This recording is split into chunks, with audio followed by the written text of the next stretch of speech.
खाते हैं तो एक बार वीर्य बहाने से आपका महीने भर का भोजन व्यर्थ जाता है। इसलिए नारायण स्मृति में कहा गया है, मरणम बिंदु पाते न जीवनम बिंदु धारणात्, अर्थात वीर्य का धारण ही जीवन है और उसका पात ही मृत्यु। किंतु हम क्या करें, लाख प्रयत्न करने के बाद भी ब्रह्मचर्य का पालन नहीं होता। आज से होगा। आज मैं आपको शास्त्रों की ब्रह्मचर्य विधि बताने वाला हूँ। साथ ही वीडियो के अंत में एक ऐसा उपाय बताऊंगा जिससे आपका ब्रह्मचर्य अवश्य टिकेगा, गारंटी के साथ। तो चलिए शुरू करते हैं ब्रह्मचर्य विधि। मनुस्मृति कहती है कि विषयों को भोगने से उसकी इच्छा समाप्त नहीं होती, बल्कि वो तो अग्नि में घी डालने जैसा काम है। तो फिर ये इच्छाएं समाप्त कैसे करें? सिर्फ बाहर से त्याग करने से कुछ नहीं होता, हमें उसे मूल से उखाड़ना होगा। कैसे? ज्ञान के द्वारा। और ज्ञान भी तभी असर करेगा जब हम ब्रह्मचर्य की विधि जान लेंगे। तो किसी भी समस्या को मूल से नष्ट करने के लिए हमें उसके जड़ में जाना होगा। आज हमारा ब्रह्मचर्य पालन न होने का कारण है आगे के गलत कार्य। जब हम किसी कार्य को करते हैं तो उसका सीधा असर मन पे पड़ता है। वो असर उसी के अंदर रहता है और उसे ही हम संस्कार कहते हैं। हर एक कार्य का हमारे मन पे एक संस्कार जम जाता है और इन्हीं संस्कारों के आधार पे हम भविष्य में भी कार्य करते हैं। तो अब हमारे द्वारा पहले गलत कार्य किए गए हैं जिसके संस्कार मन पे पड़े और उन्हीं संस्कारों के कारण हम आज और भविष्य में भी गलत ही कार्य करेंगे। तो इस समस्या का मूल है गलत संस्कार, जिसे हमें मन से डिलीट करना है, अर्थात सफाई करनी है। तो कैसे करेंगे सफाई? उसके ऊपर श्रेष्ठ और उच्चतम संस्कार डाल के हम इस सफाई को 3 चरणों में करने वाले हैं। वातावरण की सफाई, मन की सफाई और शरीर की सफाई। अगर ये तीनों हो गए तो अपने आप मन के ऊपर अच्छे संस्कार पड़ने लगेंगे और हमारा काम बन जाएगा। प्रथम है वातावरण की सफाई। सर्वप्रथम तो आप जहाँ पे अधिक समय व्यतीत करते हैं, जैसे कि रूम, ऑफिस और बाथरूम भी, इन सब जगहों से उत्तेजक तस्वीरों को हटा दे। अकेले रहने की आदत छोड़िए। कोई भी कार्य करते हो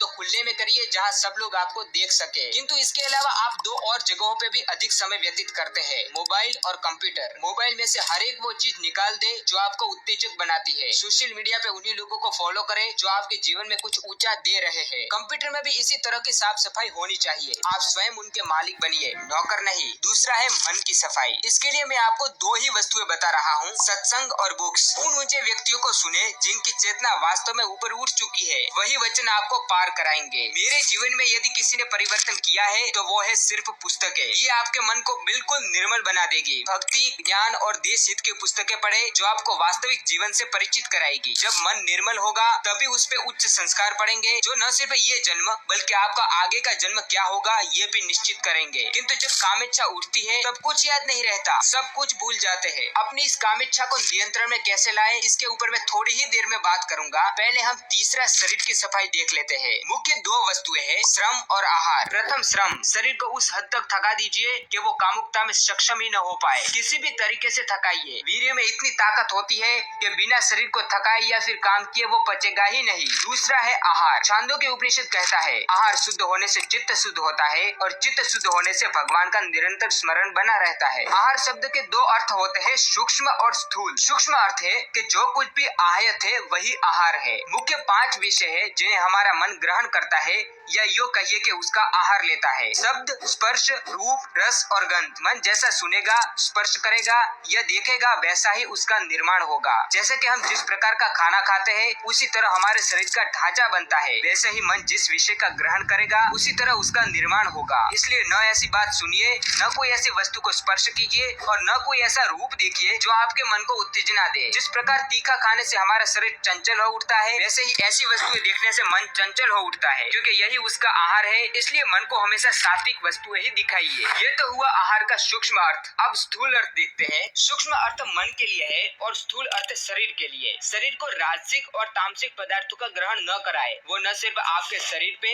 बल्कि मन के ऊपर भी असर करेगा। यदि आप इन दोनों अर्थों का पालन करें तो आपका मन शीघ्र ही साफ हो जाएगा, वरना आप कितने भी टाइम टेबल बना ले कुछ भी नहीं होने वाला। याद रखिए कि ब्रह्मचर्य का पालन जीवन में कुछ नया लाने से अधिक जो है उसके त्याग से होगा। एक साथ सब कुछ नहीं हो जाएगा, किंतु जब आप बिना हारे इन चीजों को करते रहेंगे तो आप पाएंगे कि मेरे अंदर परिवर्तन हो रहा है। तो ये नियम उस समय के लिए नहीं है जब कामेच्छा जगती है, ये साधारण जीवन में परिवर्तन के लिए है। इसका पालन करके हम अपनी चेतना को काम से ऊपर उठा सकते हैं। किंतु उस समय क्या किया जाए जब कामेच्छा तीव्र हो? पहल तो हम इससे अवश्य हारेंगे, किंतु इससे हमें निराश नहीं होना। मैं अपने अनुभव से आपको इसके 2 उपाय बताता हूँ, गारंटी से ये काम कर करते हैं। प्रथम है श्वास। जब काम इच्छा हो तब अपने श्वास को भीतर खींचने का दुस्साहस कभी न करें। वो उस इच्छा को बढ़ोतरी देते हैं। आपको हो सके उतना श्वास को बाहर फेंकना है। तब तक फेंकते रहिए जब तक इच्छा शांत न हो जाए। आप पाएंगे कि कुछ समय के बाद आपके शरीर में थोड़ी कमजोरी और इच्छा शांत हो गई है। इस उपाय से आप अपने वीर्य को ऊपर उठा सकते हो